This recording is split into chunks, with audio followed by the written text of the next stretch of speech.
Hola amigos, soy Lisa Vukovic y les doy la bienvenida a mi canal. Hoy vamos a hablar sobre la hegemonía y la reconfiguración global, la lucha por el futuro. El mundo de las sombras. El historiador francés Bernard Braudel propuso una poderosa imagen para comprender la realidad social. Imaginemos un estanque de 30 metros de profundidad. Los primeros 10 metros más o menos los podemos ver perfectamente. Los últimos 10 quedan en la absoluta oscuridad, pero hay una zona intermedia donde apenas percibimos sombras, siluetas que se mueven sin que podamos distinguir con claridad sus contornos. A esta zona la llamó la zona de la pénombre, la zona de la penumbra, un espacio donde solo vemos reflejos y no las cosas mismas. Vivimos precisamente en esa zona de penumbra. Las realidades que conocemos, que conocimos, especialmente aquellas que marcaron el siglo XX, se están desvaneciendo y de ellos solo quedan sombras.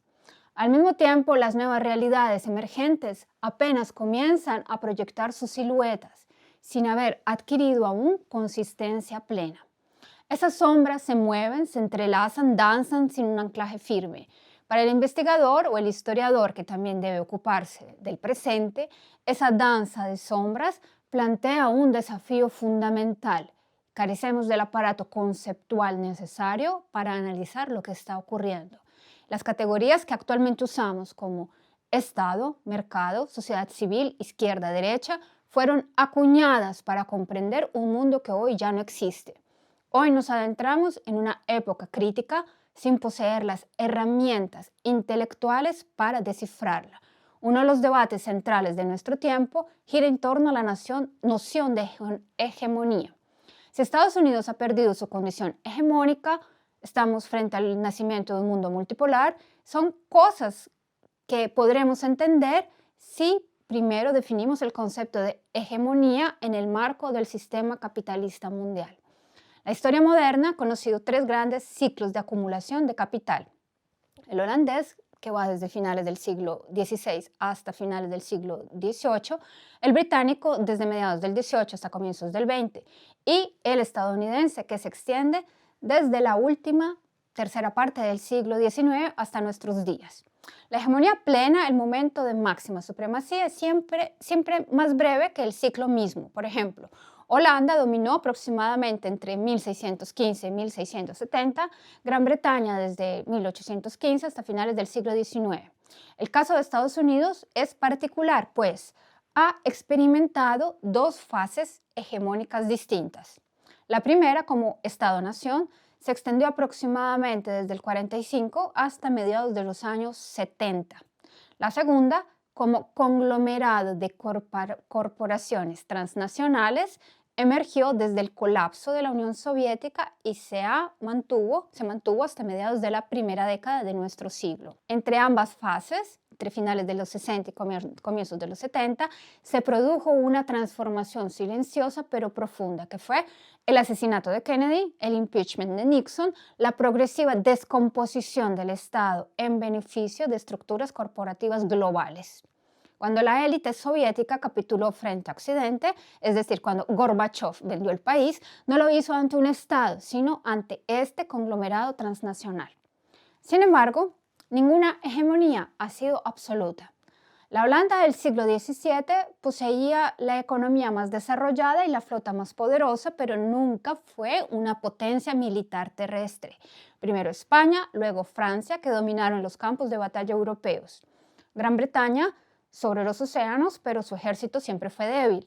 Para contener a las potencias continentales necesitaba aliados, y Rusia cumplió ese papel durante siglos, no por servilismo, sino porque sus intereses como potencias laterales coincidían. Estados Unidos, a su vez, solo fue un hegemón en la mitad del mundo. La otra pertenecía a la órbita soviética. La noción de un mundo unipolar desde 1991 resultó siempre ilusoria y, sin embargo, tampoco podemos afirmar que exista hoy un mundo multipolar consolidado. La evidencia es clara cuando Estados Unidos e Israel bombardean Gaza hasta reducirle escombros, cuando ataca a Venezuela o a Irán, ninguna potencia, ni China ni Rusia, interviene militarmente para impedirlo.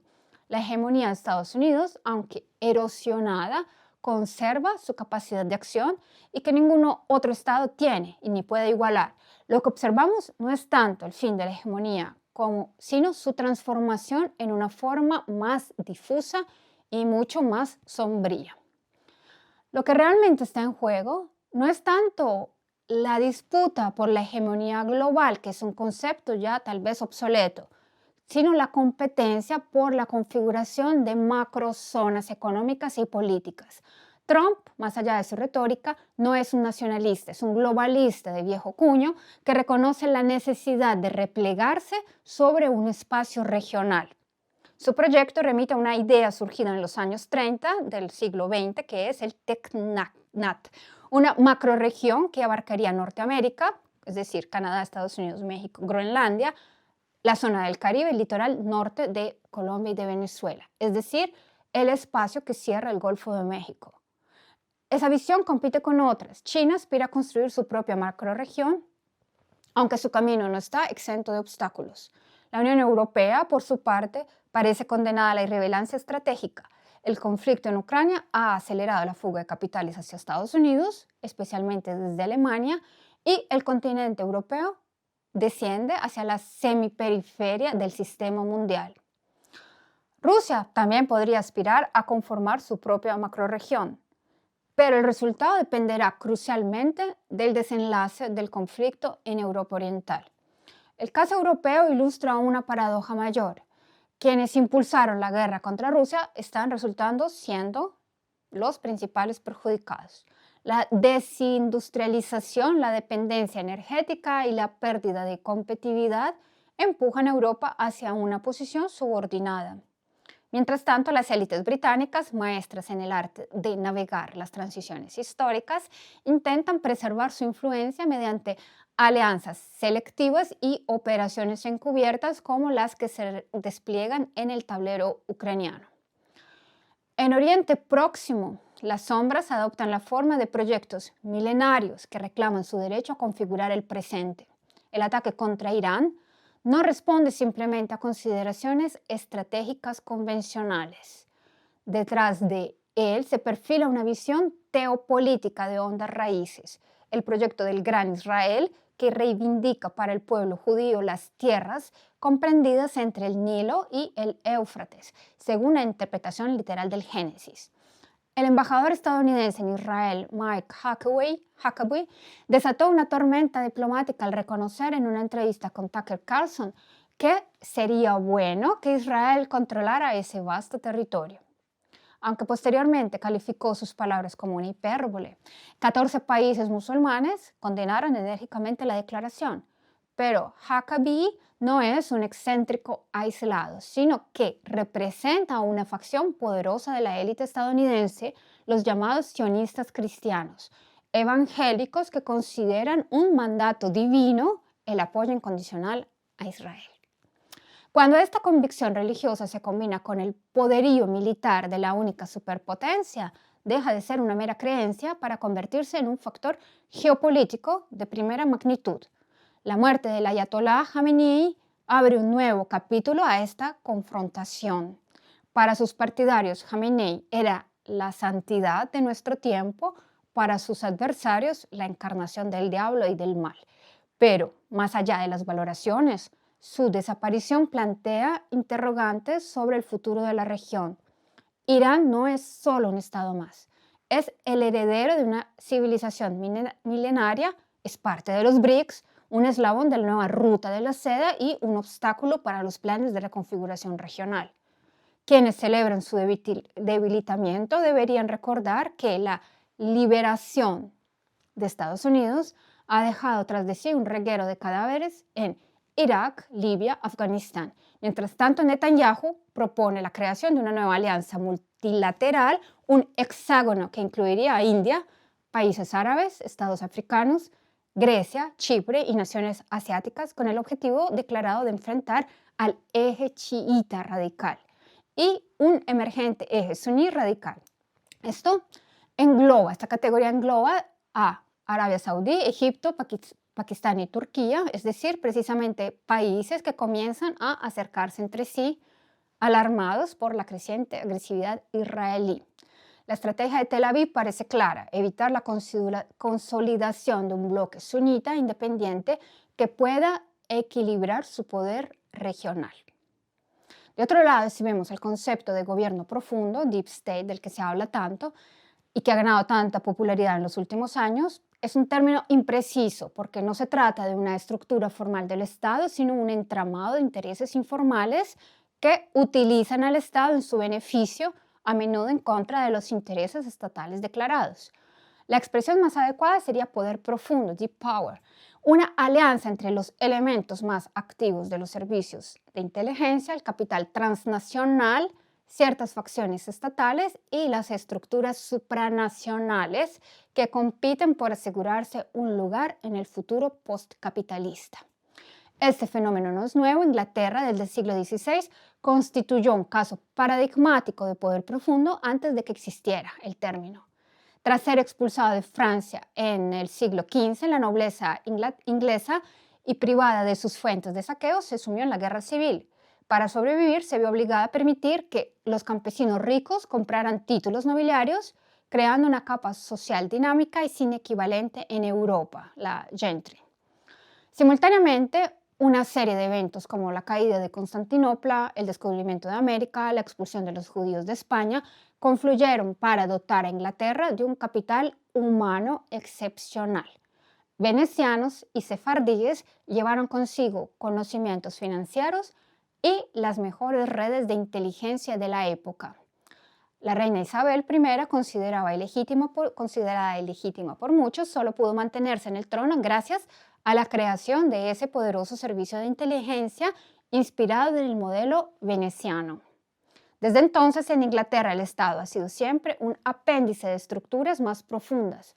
Primero, los servicios secretos, luego las logias masónicas y más tarde los clubs, que en el siglo XIX constituyeron verdaderos gobiernos paralelos. Aún hoy, decisiones cruciales como el envío de tropas a Irak, la toma del Consejo Privado de la Corona, no el Parlamento.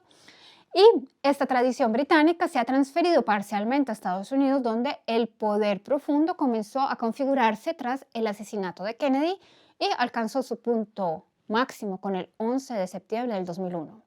La lucha actual entre facciones de la élite estadounidense, incluyendo el complejo baile entre Trump y el establishment, refleja la competencia por definir quién accederá al mundo emergente y quién quedará excluido.